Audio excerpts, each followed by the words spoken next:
This is how we play the game. This is how we play. And we gon' represent and show them who we stand for.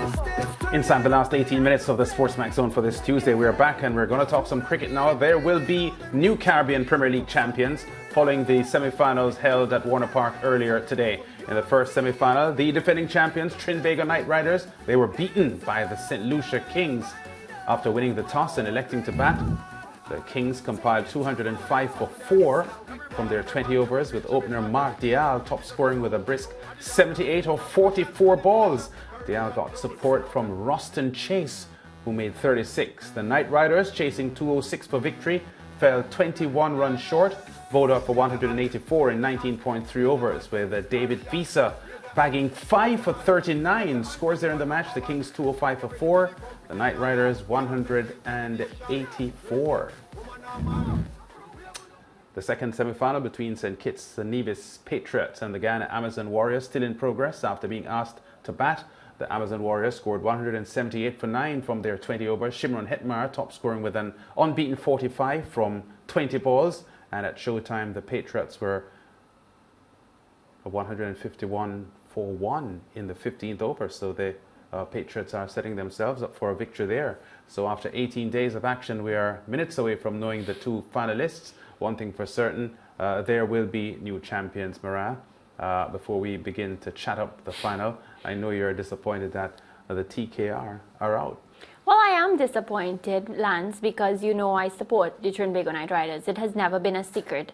I felt, you know, the manner in which they lost the match today, they literally gave it away, because there was a point in the match when, and don't get me wrong, the St. Lucia Kings were amazing. The 70, how much Mark Dial made? He made 78. I'm happy for Mark Dial. He's of course somebody that I know very well, and he has struggled for runs in the CPL this season, so I was happy to see him get 78, put those runs on the board.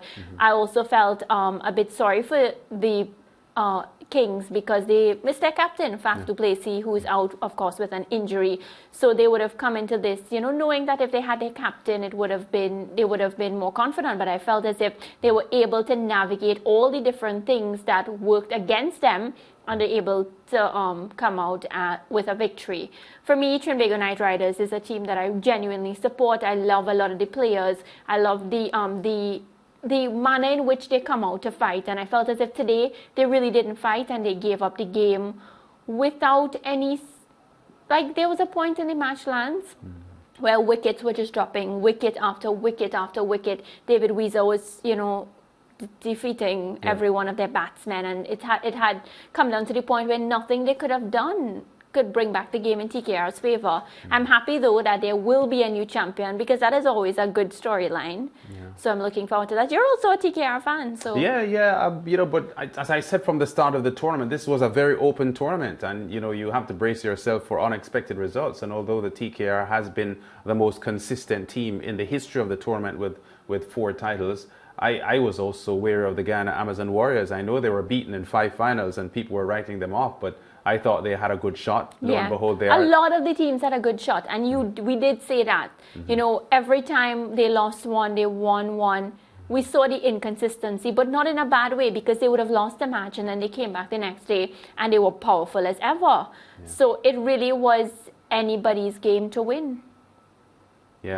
Well, the last score that we've got now from the Ghana Amazon Warriors match, so 164 for 2, the Patriots, so they're closing in on a victory. And there was a good score today for Chris Gale, who made 40 odd, I think. I'm glad. So the St. Kitts and Nevis Patriots are setting themselves up to face the St. Lucia Kings in the final. So Gale had a big knock earlier on. He, you know, was pretty solid today, and dominated the partnership with Evan Lewis, who himself, as you know, is usually a pretty brisk scorer. 42 off 27 balls for Chris Gale today. Probably answering some of the critics who feel that he didn't earn his spot in the World Cup 15.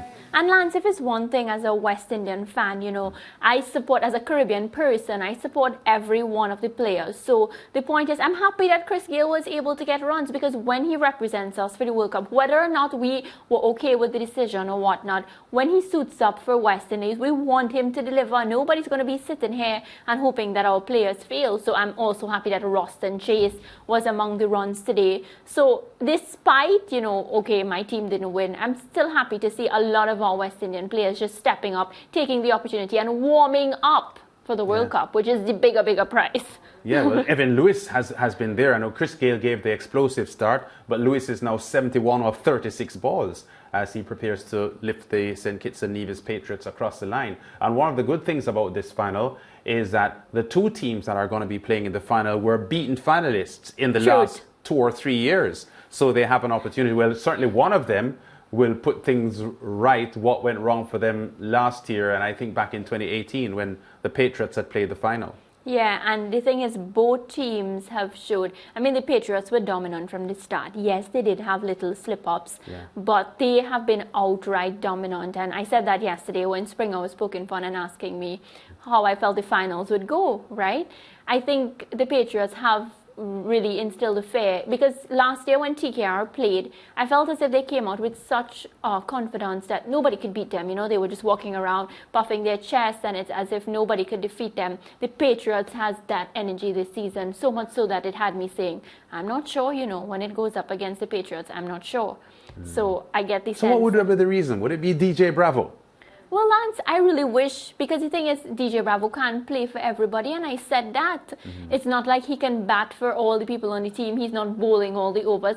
But maybe it's the energy, because I'm somebody that is big on energy. Maybe it's the energy that he brings. And what I notice is he really does build up the players. Like, when he speaks about them in the post-match conferences and even before, like, he makes them believe that they can do things that maybe even they don't believe they can.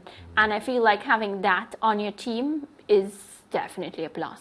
Yeah, well, the St. Kitts and Nevis Patriots at the moment 164 for 3. They need 15 runs from 24 balls. So in a couple of minutes from now, we expect the Patriots to officially take their place in the final against the St. Lucia Kings. Of course, that will be played in the morning, and that will be live on SportsMax coming up in the morning Wednesday. St. Kitts Nevis Patriots. Hetty, your player, Lance. Yeah, Hetty had a good knock today, 45 not out of 20 balls, but it wasn't enough. We'll be back to close the show in our interactive segment after this. It's how we play.